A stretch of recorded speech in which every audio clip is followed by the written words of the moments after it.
Paz seja convosco, amém? Amém. Louvamos a Deus por mais esse dia, estarmos na presença do Senhor. Queremos receber com alegria nossa querida Rayane, que pôde, depois de um tempo afastada, por problemas de saúde, Deus trouxe. E nós agradecemos, porque é uma alegria ter você conosco. Seja bem-vindo. Amém. Ela está no meio de nós, a Rayane também está no meio de nós, né? Agradecemos ao Senhor porque estamos fazendo 12 anos da nossa igreja. Apenas 2 pessoas não estão presentes, a Diene e a Isabela, ainda. Tem uma palavra de Deus para o seu coração, uma palavra que está no texto de 1 Samuel, capítulo 7.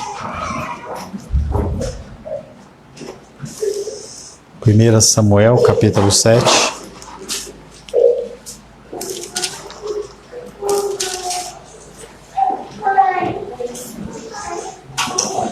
O título da palavra de hoje: Ebenezer, até aqui nos ajudou o Senhor. Quero convidar você a ficar de pé. 1 Samuel, capítulo 7, versos de 1 a 17. Assim diz a palavra de Deus. O óculos, né? Um em diante. Então vieram os homens de Quiriate Jearim e levaram a arca do Senhor à casa de Abinadab, no outeiro, e consagraram Eleazar, seu filho, para que guardasse a arca do Senhor. Sucedeu que, desde aquele dia, a arca ficou em Quiriate Jearim, e tantos dias se passaram que chegaram a 20 anos. E toda a casa de Israel dirigia lamentações ao Senhor.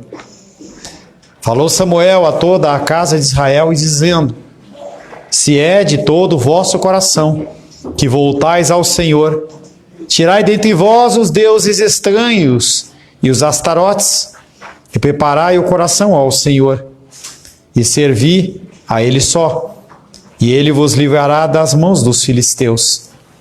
Então os filhos de Israel tiraram dentre si os Baalins e os astarotes, e serviram só ao Senhor. Disse mais Samuel: congregai todo Israel em Mispa, e orarei por vós ao Senhor. Congregaram-se em Mispa, tiraram água e a derramaram perante o Senhor. Jejuaram aquele dia e ali disseram: pecamos contra o Senhor. E Samuel julgou os filhos de Israel em Mispa. Quando, pois, os filisteus ouviram que os filhos de Israel estavam congregados em Mispa, subiram os príncipes dos filisteus contra Israel, o que, ouvindo os filhos de Israel, tiveram medo dos filisteus. Então disseram os filhos de Israel a Samuel: não cesses de clamar ao Senhor nosso Deus por nós, para que nos livre das mãos dos filisteus. Tomou, pois, Samuel um cordeiro que ainda mamava, e o sacrificou em holocausto ao Senhor. Clamou Samuel ao Senhor por Israel, e o Senhor lhe respondeu. Enquanto Samuel oferecia o holocausto, os filisteus chegaram à peleja contra Israel, mas trovejou o Senhor aquele dia com grande estampido sobre os filisteus, e os aterrou, de tal modo que foram derrotados diante dos filhos de Israel. Saindo de Mispa, os homens de Israel perseguiram os filisteus e os derrotaram até abaixo de Bet-car. Tomou então Samuel uma pedra e a pôs entre Mispa e Sem, e lhe chamou Ebenezer, e disse: até aqui nos ajudou o Senhor. Assim, os filisteus foram abatidos e nunca mais vieram ao território de Israel, porquanto foi a mão do Senhor contra eles todos os dias de Samuel. Palavra do Senhor, amém? Senhor, louvamos, adoramos e bendizemos o Teu nome. Nos reverenciamos, Pai querido, diante do Senhor. Nos submetemos, Pai querido, à ministração da Tua palavra. Queremos, Pai, ouvir a Tua voz. Queremos ouvir a tua direção. Precisamos, Pai, que o Senhor continue nos guiando, nos dirigindo. Por isso, Pai, abrimos o nosso coração. Entregamos, Pai querido, o nosso ser nas tuas mãos, pedindo que tu fales conosco, Pai. Peço, Pai, que o Senhor me capacite como instrumento da tua vontade, para que eu possa trazer uma mensagem santa aos nossos corações. Oro em nome de Jesus. Amém. Poder se assentar em nome de Jesus. Os filisteus, os israelitas sempre estiveram em conflito. Algo semelhante ao pessoal da faixa de Gaza e o povo de Israel. Alguns capítulos anteriores houve uma guerra entre filisteus e entre os israelitas. O contexto era um contexto complicado, porque havia adoração a outros deuses. Foi o que o Alice falou, foi o que o Felipe falou. A condição do nosso coração não estar voltado totalmente ao Senhor. Havia um sacerdote que chamava-se Eli, e ele tinha 2 filhos que eram filhos iníquos. Eram homens que eles roubavam, eram homens que eram agressivos, eram homens que não tinham o coração voltado ao Senhor e usavam o ministério sacerdotal apenas em benefício próprio. Aqueles homens foram levados para uma guerra contra os filisteus e levaram a arca do Senhor. E todo o povo de Israel não tinha no coração a adoração e o verdadeiro desejo de servir e seguir ao Senhor. Aquela guerra foi uma guerra diferente, em que a arca não fez efeito nenhum, porque o Senhor não estava ali. E a arca ela foi tomada como um despojo de guerra. O povo de Israel volta para sua terra. Os filhos de Eli são mortos. Eli, o próprio Eli, ele fica chateado, fica entristecido. Ele fica numa situação em que ele fala assim: agora, o que eu vou fazer sem a arca do Senhor? E a palavra de Deus diz que ele caiu da cadeira e quebrou o pescoço e ele também morreu. Samuel é levantado como um sacerdote, como um juiz em Israel. E aquele povo fica sem a sua maior referência, que era a arca. Diferente de mim e de você, que hoje nós temos o Espírito Santo habitando em nós, em que nós não precisamos de símbolo, nós não precisamos de uma cruz, nós não precisamos de elementos. Pessoas que ficam buscando elementos judaicos para tentar de alguma maneira simbolizar que eles são fiéis àquilo ou aquilo outro. Usando palavras diferentes para chamar Jesus. Você não pode chamar Jesus de Jesus, tem que chamar de Yeshua, tem que chamar de Adonai, tem que chamar de Elohim. Não há problema desde que não haja religiosidade. E as pessoas elas ficam procurando formas de mostrar a sua espiritualidade. E aquele povo ficou sem referência. Chegou um momento em que Samuel ele olha para aquele povo e fala assim: vamos trazer essa arca de volta. Essa arca ela é direcionada e ela para num lugar chamado Kiriat, acho que é Kiriat, e aí fica lá por 20 anos. Aquelas pessoas continuam 20 anos sem referência, sem ter a presença de Deus ali diante deles, até que chega um momento de haver um retorno. Toda essa dificuldade acontece porque o coração deles está longe do Senhor. Aquela arca que foi levada lá para o povo dos filisteus é colocada como um despojo dentro da casa do seu maior Deus, Dagon, e aquele Deus ele é envergonhado diante da arca de Israel, e todos os homens eles têm uma doença que incomoda, que é aquela, deixa eu ver até o nome. Hemorroida. Estava só esperando falar ela. Hemorroida. E todos eles fizeram uma oferta de ouro e levaram para lá. Mas aquele povo recebe a arca do Senhor, mas o que eles vão fazer com ela? Qual que é a motivação? E essa é a nossa ideia na nossa ministração do dia de hoje.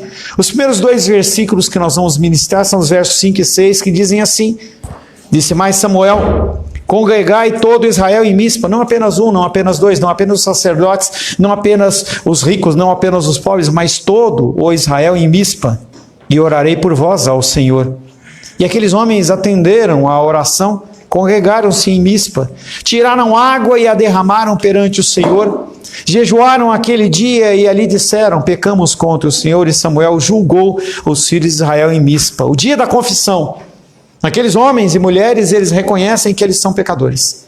Eles reconhecem que há sim no coração deles um ídolo maior, há desejos maiores, coisas acima do próprio Deus.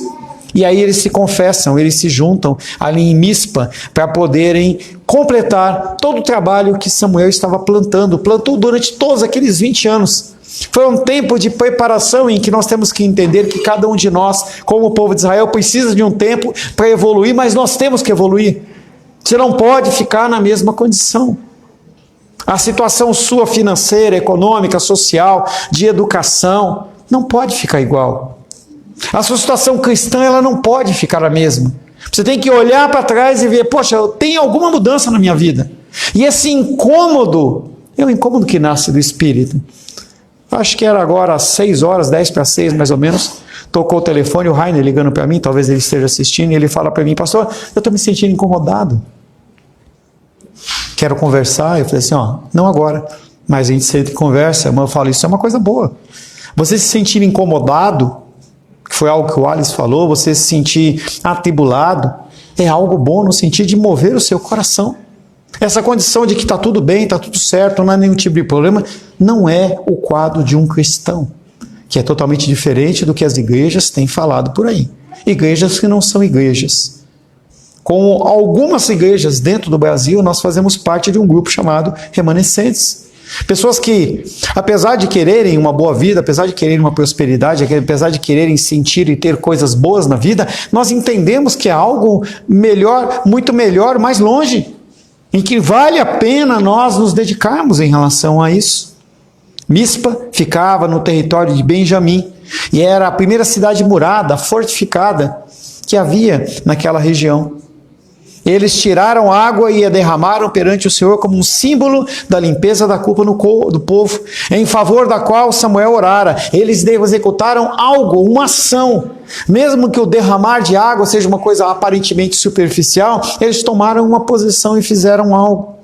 Esse sinal visível reforça a resposta positiva de Deus à confissão do pecado. Deus recebe a confissão do pecado daqueles homens e daquelas mulheres. E Samuel julga os filhos de Israel e os absolve. Essa condição de nós hoje não temos um juiz, não há necessidade de você vir a mim confessar o seu pecado para que você receba a absolvição. Isso acontece na Igreja Católica Romana, não acontece na Igreja Evangélica. Sim, você deve confessar os seus pecados uns aos outros para serem perdoados, mas não é a minha autoridade, não é a minha santidade, não é a minha capacidade, e sim é uma testemunha que está falando de algo que está acontecendo. O papel de Samuel envolveu uma preocupação pastoral, fazendo referência particular ao relacionamento de uma aliança entre um povo apóstata e seu Deus santo. Nós somos pessoas afastadas. Nós somos separadas por Deus, mas se Deus ele afastar o espírito dele de nós, nós voltamos para a lama, que é a condição normal de pessoas que gostam da lama e gostam da sujeira. 1 Samuel 7,7 diz, quando, pois, os filisteus ouviram que os filhos de Israel estavam congregados em Mispa, subiram os príncipes dos filisteus contra Israel, o que, ouvindo os filhos de Israel, tiveram medo dos filisteus. Aquelas pessoas que eram filisteus, eles viram aquele povo se unindo, se juntaram numa cidade que era murada, que era uma fortaleza. Sabiam que a arca do Senhor estava novamente com eles. E eles falaram, eles estão preparando uma volta, um ataque de volta, diante da perda das últimas guerras que eles perderam conosco. E eles decidem se adiantar, e eles vão àquela cidade com o seu exército em peso, e falam, nós vamos destruir eles antes deles nos destruírem, exatamente igual Israel fez com Irã. Irã construindo as suas bombas, preparando toda uma destruição. Já havia havido um ataque da parte de Gaza há meses atrás, ele falou assim, não vou esperar isso acontecer de novo. E eles tomam a ofensiva, e eles são vitoriosos. Foi um momento de prova para os israelitas que haviam sido derrotados de forma arrasadora no encontro anterior, e a resposta foi medo e ansiedade. Diante de lutas e dificuldades, nós temos medo. Diante do novo, nós temos medo. As situações que são colocadas diante de nós são situações que geram em nós insegurança. E não há nenhum problema de você ter insegurança.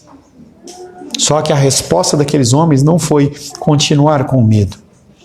Não foi continuar inseguros, porque o exército estava pronto, estava se movimentando, se deslocando para ir atacar a eles. 1 Samuel 7:8. Então disseram os filhos de Israel a Samuel: não cesse de clamar ao Senhor, nosso Deus. Essa palavra, ela é chave. Nosso Deus. Eles sabiam que eles tinham um Deus criador do universo, um Deus poderoso, como Filipe disse. Um Deus que não existe maior Deus do que esse. Não há Deus maior, não há Deus melhor, não há Deus tão grande quanto o nosso Deus. Não cesse de clamar ao Senhor nosso Deus por nós, para que Ele nos livre da mão dos filisteus. As circunstâncias são diferentes da primeira guerra. Eles estão com o coração quebrantado. Eles são desejosos de acertar. Em lugar de uma confiança humana, eles têm uma confiança na ação de Deus, que Deus recebeu sim deles ao pedido de perdão.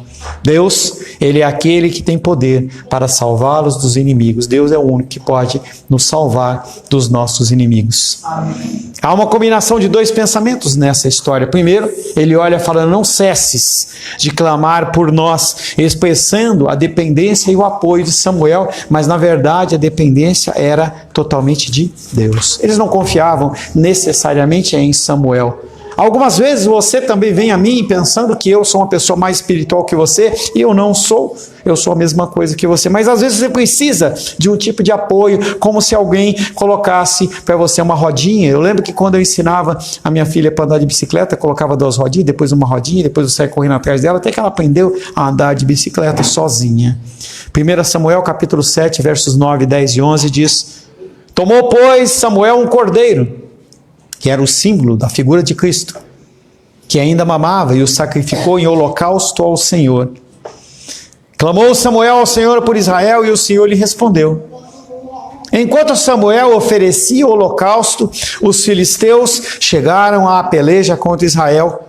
Mas trovejou o Senhor aquele dia com grande estampido sobre os filisteus, trovões e relâmpagos, e os aterrou, de tal modo, aterrou no sentido de deu tanto medo neles, que eles foram derrotados diante dos filhos de Israel. Saindo de Mispa, os homens de Israel perseguiram os filisteus e os derrotaram até abaixo de Bet-car. O holocausto foi oferecido em primeira instância em espírito, porque não foi completamente concretizado, mas o Senhor, Ele sonda o coração. Ele sabe para onde o seu coração está indo, qual é o seu objetivo. E aquele sacrifício faz com que haja um quebrantamento, que haja uma mudança, e que aquele sacrifício, ele acabou sendo aceito mesmo antes de ser totalmente concretizado. Aquele sacrifício, ele foi um aroma agradável ao Senhor. Aroma agradável ao Senhor é um coração compungido, contrito, coração desejoso de agradar ao Senhor. Eu tenho me quebrantado diante do Senhor e buscado realmente algo a mais. Eu quero que o Senhor, Ele possa mover através da minha vida, que Ele possa fazer algo mais, algo que o Filipe falou. O que você tem feito com o seu cristianismo? Eu tenho buscado mais do Senhor. Eu tenho buscado que o Senhor o utilize e nos use como instrumentos dEle de uma forma poderosa. Não necessariamente, se possível, mas não necessariamente como uma igreja maior. Apesar que a semente da fertilidade, ela está aqui na igreja, né? A gente vê a Isabelinha aí, né? Isabelinha aí, a gente aguarda que a Aisla e o Nicolas, né? Eles também e tal, porque você vê que o Felipe, ele já arrancou, né? Ele tá com 3, né? Ele tá com 3 na frente, né? Atrás vem Esther com 2, com Carlos. E o Nicolas, e tá o Alice com Ingrid, mas o Nicolas tá lá, tá começando, entendeu? Grande chance de Nicolas deixar vocês para trás. Grandes chances, mas vamos caminhando, né? Amém. O holocausto foi aqui oferecido em espírito, como símbolo de arrependimento e oferta para obter o favor do Senhor, um aroma agradável ao Senhor. Levíticos 1, capítulo 1, verso 13, parte B, diz: e o sacerdote oferecerá tudo isso e o queimará sobre o altar. É o holocausto, oferta queimada de aroma agradável ao Senhor. Você não precisa mais matar animais, mas você pode oferecer ao Senhor um louvor, você pode oferecer ao Senhor um tempo do seu dia, um momento em que você fala: Senhor, agora é meu horário de trabalho, mas eu decidi que eu vou parar aqui 5 minutos, vou parar aqui 10 minutos, eu vou parar um tempo aqui para meditar ao Senhor, em consagrar a minha vida ao Senhor. É algo agradável a Ele. Embora os filisteus que se aproximavam ameaçassem interromper a adoração, parecendo que era urgente tomar providências, a fé prevaleceu e o Senhor agiu. Diferente de Saul. Saul, quando ele viu a guerra começando a tomar um outro rumo, Samuel não chegando para fazer o sacrifício, ele falou: vou fazer o sacrifício. E ele faz a maior besteira dele ali, e ali ele perde o reino dele. Logo, alguns anos depois, esse reino ele é passado para Davi. A gente vê a condição de Deus agindo com o sobrenatural. Essa condição sobrenatural, ela acontece em várias passagens da Bíblia. A passagem em que o Senhor fala: olha, derramou pedras, granizo de tal monta, que matou mais pessoas, aquelas pedras, do que a própria guerra ou a própria batalha. Terremotos, vendavais, gafanhotos, o Senhor ele utiliza da natureza de uma forma violenta para defender e proteger aqueles que são seus. E nós temos essa arma nas nossas mãos e muitas vezes nós não usamos. Nós ficamos tentando lutar com a força do nosso próprio braço. Foi uma afirmação que o Rainer falou comigo: pastor, eu estou cansado de ficar lutando com a força do meu braço. Eu preciso fazer algo diferente. Você precisa tomar uma medida diferente, uma notícia, fazer algo diferente na sua vida. Será que você vai continuar nessa batidinha cristã desse jeito? Eu não estou falando que você não vai ser salvo, não estou falando que você vai para o inferno, não é nada disso. Estou falando assim: o que você vai oferecer ao Senhor? O que o Senhor vai receber das suas mãos no dia do juízo? Intimidados com a tempestade de relâmpagos, os filisteus, que pôs terror aos seus corações e destroçou o seu dispositivo de combate. E aí eu lembrei do Pedro enquanto eu escrevia isso, que eu fiquei meditando, entendeu? E os raios caindo dos céus, e quebrando, tocando, explodindo aqueles carros de guerra, algumas coisas desse tipo, e aquele povo se desviando. Eu consegui imaginar o Pedro ali em segundo plano, né? Imaginando aquela cena, de olhos fechados ou de olhos abertos, não sei, entendeu? Mas eu estava ali junto com ele, meditando. Mas gente, a gente tem que começar a meditar nisso, e aquele povo ali fica apavorado, diante de todo aquele cenário sobrenatural, e eles fogem. Eles fogem. Não houve flechas que foram atiradas, mas eles fogem. O inimigo ele foi totalmente derrotado. 1 Samuel capítulo 7, verso 12. É algo que nós falhamos muitas vezes. Você pede algo ao Senhor, Deus concede aquilo a você. Você esquece de agradecer, esquece de testemunhar. A validade daquela bênção na sua vida é algo que passa rápido. A gente tem uma memória muito curta no que se refere às bênçãos do Senhor. Há 2 meses atrás, 3 meses atrás, não havia a academia do Moisés, hoje existe. Será que ele tem a mesma gratidão daquele dia, no dia de hoje? E aí poderia citar cada uma das atividades de cada um. Samuel tomou uma pedra e a pôs entre Mispa e Sem. Ele chamou essa pedra Ebenezer e disse: até aqui nos ajudou o Senhor. Não se poderia permitir que um livramento tão notável caísse no esquecimento. Daí a pedra memorial de Samuel, levantada tal como nossos monumentos de guerra em lugar de destaque. É o que nós falávamos hoje pela manhã no dominical: gratidão e louvor. Estabelecer hinos de gratidão e louvor ao Senhor. No entanto, a pedra de Samuel não tinha como objetivo recordar o nome dos mortos. Quando eu tive a oportunidade de ir para os Estados Unidos, nós passamos numa região lá que era o cemitério dos mortos na guerra. Não lembro que guerra que era, se era Vietnã, qual que era. Gente, um campo com lápides, perdi de vista. Algumas com corpos, outros não. Essa pedra não fazia referência aos mortos. Fazia referência ao Deus Todo-Poderoso, Criador dos céus e da terra. As pessoas elas tinham que olhar para aquela pedra e falar assim: sim, isso aí simboliza a figura do nosso Deus que nos livrou. A explicação do nome Ebenezer, até aqui nos ajudou o Senhor, significa até este ponto da nossa caminhada. Então você tem que olhar o que Deus fez até hoje. A gente não sabe o que vai acontecer amanhã, a gente não sabe se vai ter lutas, dificuldades, o que vai acontecer, mas até aqui nos ajudou o Senhor. Amém. Ebenezer significa pedra de ajuda, ou pedra do ajudador, nome frequentemente aplicado ao Senhor. Salmo 115, versos 9, 10 e 11. Salmos 115, versos 9, 10 e 11, diz assim: Israel, confia no Senhor. O salmista está falando para Israel confiar. Israel, confia no Senhor. Ele é o seu amparo e o seu escudo. E eu poderia dizer: Moisés, confia no Senhor. Nicolas, confia no Senhor. Pedro, confia no Senhor. Vânia, confia no Senhor. Ele é o seu escudo. Salmo 115, 9. Confia no Senhor, Ele é o seu amparo e o seu escudo. A casa de Arão, ou a casa do Carlos, a casa do André, confia no Senhor, Ele é o seu amparo e o seu escudo. Confiam no Senhor os que temem o Senhor, Ele é o seu amparo e o escudo, Ele é o seu ajudador, Ele é o seu Ebenezer. O nome Ebenezer serviu para lembrar os primeiros combates contra os filisteus que terminaram em derrota. Junto com este último incidente que reverteu o fracasso do passado, a gente tem que entender que a guerra, ela só acaba quando termina. E a gente é vitorioso pela palavra do Senhor sobre as nossas vidas. E não quer dizer que se você teve um dano, teve uma perda, alguma coisa, Deus ele vai deixar de agir dessa maneira.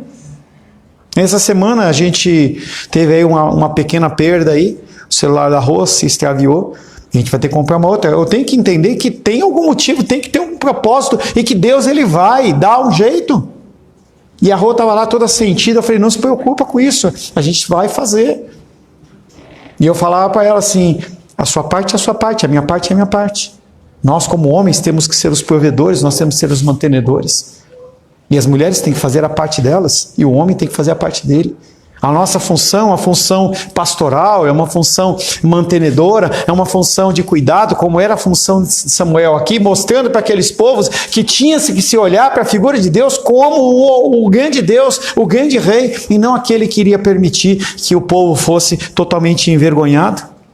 O que se queria é que se observassem dois encontros, vitória e derrota. A nossa vida, ela é uma vida de vitórias e derrotas dentro do nosso cronológico, mas nós temos a resposta no último tempo que vai ser a vitória total. É uma vitória total, não há como você perder. O Deus está ao nosso lado. Se o Senhor não estivesse ao nosso lado, o inimigo em sua fúria nos teria consumido. Mas Ele nos livrou como um pássaro. Imagina o pássaro dentro da gaiolinha lá, e ele abre a porta para você poder viver e voar livre. Não livre para você fazer o que você quer, mas livre para você dizer não ao pecado. Coisas que você era preso, que era amarrado, você é livre. Mesmo um povo apóstata poderia tornar e achar o Senhor, caso viesse com verdadeiro arrependimento e fé. E aí Apocalipse 2,4 fala sobre a condição de voltarmos ao primeiro amor. O convite sempre para vocês é da gente voltar ao primeiro amor. Sempre você olhar aonde você caiu e você buscar o Senhor. Buscar realmente aonde está esse Deus. Aonde está esse Deus que é Deus poderoso, esse Deus que reina. Aonde está esse Deus? O que aconteceu na minha caminhada que eu me afastei dele? O que aconteceu? Diante de tanta luta e dificuldade, de tantas bênçãos que o Senhor me concedeu, por que eu virei as costas para esse Deus? Pois é isso que nós fazemos. Quando você olha para qualquer coisa, além de Deus, como primícia na sua vida, você está virando as costas para Ele. Nós temos que olhar para a nossa igreja pequena, uma igreja que já tem 12 anos. A igreja, quando foi agora na sexta-feira, o pastor Paulo da Cruz de Cristo, da igreja, ele saiu daqui, ele congregou conosco, alguns o conheceram, outros não. Semana que vem a igreja dele vai fazer, acho que 8 anos, 9 anos, não lembro, ou 10 anos. Foi um tempo de dificuldade. Decidi não passar os slides hoje, mas a gente começou dentro de um galpão, entendeu? Em que era muito quente. muito quente, não tinha um ar-condicionado, não tinha. O ar-condicionado que tinha, ele não dava conta. Tudo vem fazendo com que a gente possa prosperar no sentido cristão, no sentido de crescimento individual. Eu oro muito por vocês em relação ao crescimento espiritual. Mas cada um de vocês, se vocês começarem a analisar a vida de vocês há 1, 2, 5, 10 anos atrás, não sei, você vai ter que ver diferença. E não é a meu ministério, não é a nossa igreja, não tem nada disso, é a ação de Deus na nossa vida. A condição de quem era você e quem é você agora. O que você tinha é uma coisa material e fácil de você ver. O que você tem agora. Como que está a sua vida? Brincava com o Alisson. Ei, Alisson, já vendeu o carro? Quantos anos você está com a gente, Alisson? 7 anos, 6 anos, sei lá. Há 7 anos. Será que nos seus melhores sonhos você conseguiria imaginar você estar fazendo esses comércios com carro e tudo mais? Será que você consegue voltar atrás e lembrar de onde você veio, o que você era, como você estava? A situação de cada um, a dor, a dificuldade, ainda muitas delas ainda por trabalhar, mas aonde estava o teu coração naquela época? Quantas lições, quantas bênçãos do Senhor recebidas? Nós temos que ser gratos pelo nosso passado. Pessoas que não são gratas pelo passado, elas não têm presente e não têm futuro. Nós temos que agradecer o nosso passado. Salmo 103, 2, não precisa abrir, diz assim: bendize a minha alma. Uma ordenança do salmista para ele mesmo. Bendize, diga glória a Deus, bendize a minha alma ao Senhor e não te esqueça de nenhum dos seus benefícios. Quantos benefícios? Quanta prosperidade, quanta privilégio. Algumas pessoas passaram por aqui e foram embora. Nosso ministério tem um pouco dessa característica. As pessoas, elas vêm, aprendem, são curadas e elas continuam o seu caminho. Não é o que eu queria, mas é a vontade do Senhor. Nós temos que reconhecer a mão de Deus ao longo de toda a jornada individual e da igreja. Nós temos, se a gente fosse chamar, testemunhos marcantes que revelam o cuidado divino. A gente tem aí, em última instância, a vida da Isabela. Todo um quadro sobrenatural em que as coisas acontecem. Você não precisa conhecer muito de biologia para entender que um bebê dentro de um ventre sem líquido amniótico, ele morre. Ele morre sem oxigênio, sem nada. Ele morre. E o Senhor pode agir de uma maneira sobrenatural. Não se pode esquecer isso. Não se pode esquecer essa maravilha do Senhor. Agora, certo, né? O Miguelzinho lá com o Gabriel e Larissa. Todo o sufoco que eles passaram, mesma coisa. A gente vê que, apesar da dificuldade, Deus, ele dá a solução. E se ele não dá a solução, ele dá o consolo, e ele vai tratando o coração, porque nós precisamos desse consolo. Nós temos que ser gratos com fortaleza, fé, e é isso que une a nossa comunidade e o nosso grupo. Por isso que eu insisto tanto, ligue uns para os outros. Falei do aniversário da Aisla, por que você não ligou? Liga, pega o telefone, faz uma ligação. O WhatsApp é uma bênção, a internet é uma bênção, mas se a gente não tiver esse contato humano, a gente vê a sociedade como um todo, ela se desfacelando. As pessoas, elas não têm mais intimidade, não conversam mais. A figura que eu tinha de interior de Minas, quando eu ia para casa da minha avó, aquele pessoal colocava a cadeira para fora com aquelas cordinhas coloridas lá, aquele tempo de comunhão em que as pessoas paravam, conversavam, ia lá, buscavam um café, sentavam, conversavam. Não existe mais isso. Tudo é mensagem, tudo é mensagem. A gente não pode perder essa condição humana que nós temos. Porque quando você perde essa condição humana, você esquece das bênçãos do passado. Passa como se fosse uma fumaça. Qual o nosso propósito no presente? O que é que nós, como igreja, pensamos em fazer? Mateus capítulo 5, verso 14 diz: vós sois a luz do mundo. Não se pode esconder a cidade edificada sobre um monte. Mais evangelismo, mais discipulado, mais pregação da palavra. Nós temos que usar este tempo com sabedoria. O que impede você de participar de um evangelismo? O que impede você de falar assim, hoje eu vou fazer tal coisa? O que impede você de pegar e tirar uma foto e você falar assim, pastor, em que eu posso te ajudar? Em que você entender que naquilo que te é pertinente dentro do seu tempo, por que você não pode fazer algo a mais? O mínimo que é você compartilhar as mensagens, você não faz. Que cansaço é esse? Mandar para pessoas, as pessoas elas são alcançadas. Já falei para você da minha irmã que está lá compartilhando. Mostrei para a Rô lá o recado de uma moça lá. Ela falou assim, pô, pastor Paulo, obrigado, tem sido uma bênção. A minha irmã voltou a ler a Bíblia, comprou a Bíblia para uma amiga dela. A amiga dela falou, poxa, eu estou lendo Lucas aqui, eu estou achando maravilhoso isso. Isso é tudo fruto.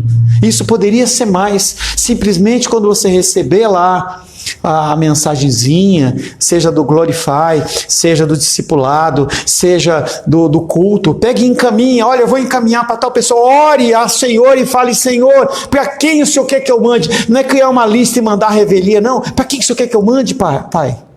Eu não tenho essa habilidade, eu não tenho esse domínio, mas eu posso clicar em encaminhar, eu posso copiar e enviar. Pode fazer como a minha irmã que não está congregando e criou uma lista de transmissão. Nós podemos fazer isso. Estava ali com Moisés ali, tirando uma foto. Por que você não pega e fala assim, poxa, todo mundo com um monte de iPhone, agora eu vou tomar conta e eu vou começar a tirar fotos do culto e postar lá. Não é para o meu nome ser conhecido, não é para a igreja cristã Semente de Vida ser conhecida, é para que vidas sejam alcançadas.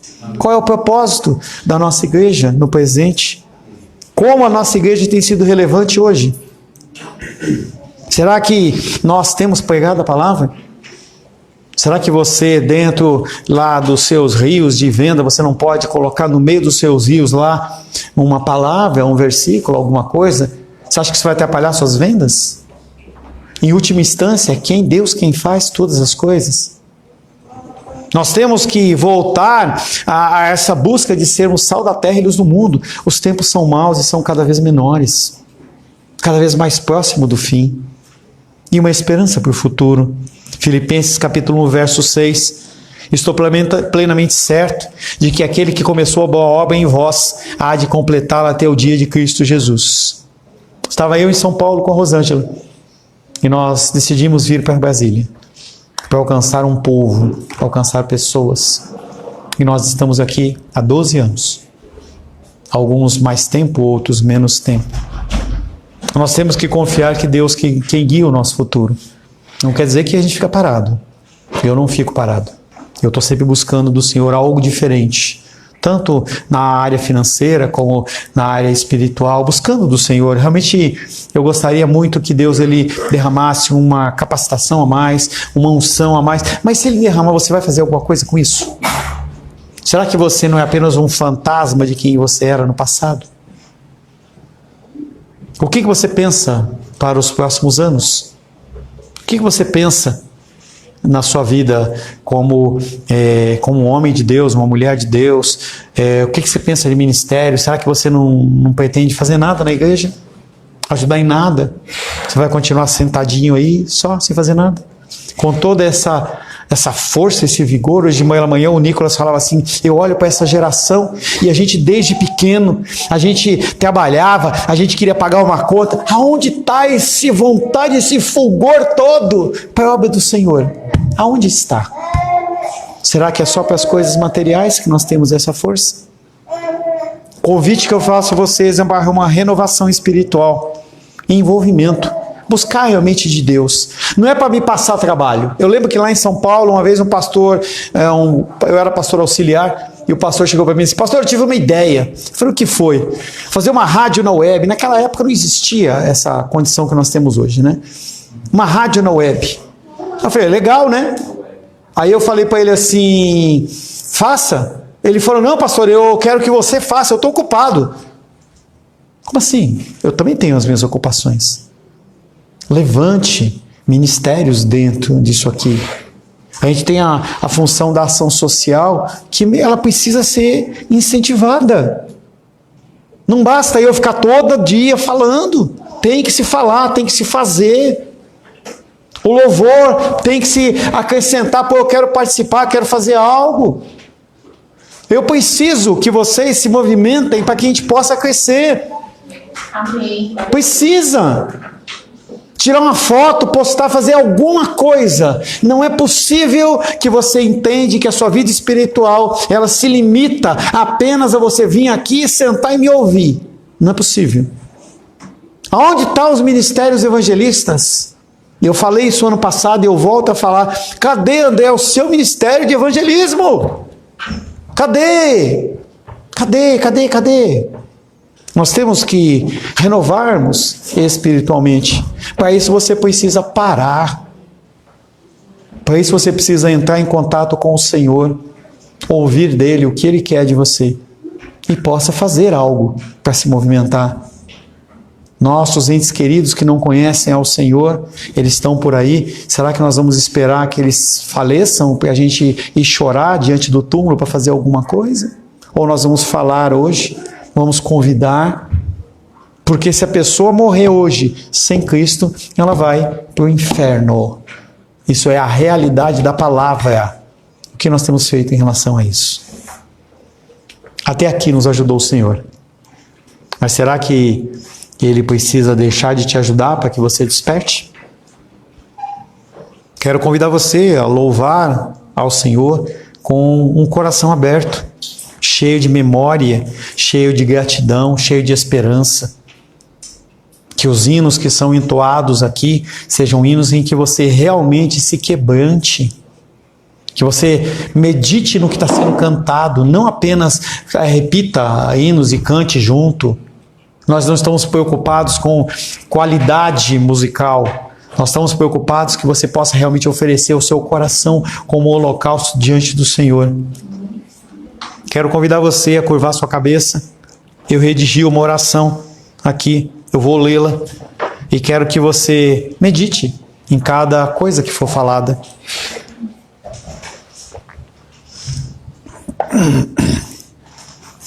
Deus Pai, Rei do Universo, Pai misericordioso, ouve a nossa voz, ó Deus, nosso Deus. Poupa-nos, tem piedade de nós e recebe nossas orações com misericórdia e boa vontade, porque Tu és Deus, que ouves as nossas orações e súplicas, e de Tua presença, ó nosso Rei, não nos deixa voltar de mãos vazias. Concede-nos a Tua graça, atende-nos e ouve nossas orações, pois Tu ouves as orações de todas as bocas. Bendito sejas Tu, Deus, que ouve as nossas orações. Aleluia. Nós reconhecemos humildemente que Tu és Deus, nosso Deus, o Deus dos nossos pais, o nosso Deus de agora e o nosso Deus para sempre. Amém. Tu és o rochedo da nossa vida, o escudo da nossa salvação, de geração em geração. Nós Te agradecemos e entoamos os Teus louvores pela nossa vida, que está em Tuas mãos, e nossa alma, que Tu preservas pelos milagres que fazes diariamente em nosso favor. As maravilhas de que nos cercas e as bondades que nos testemunhas a toda hora, de manhã, ao meio-dia e à noite. Deus, nossa esperança será eternamente em Ti. E por todas essas coisas seja o Teu nome abençoado constantemente e exaltado e enaltecido, ó Rei nosso, para todo sempre. Inscreve para uma vida de felicidade todos os filhos da Tua aliança. Que todos os seres vivos Te rendam ações de graças e seja o Teu grande nome verdadeiramente louvado e abençoado para sempre, porque é bom o Deus da nossa salvação e da nossa ajuda, o Deus de toda bondade. Bendito sejas Tu, Deus, porque bondade é o Teu nome e a Ti são devidas as ações de graças. Graças ao nosso bom, querido e amado Deus. Glórias ao Senhor.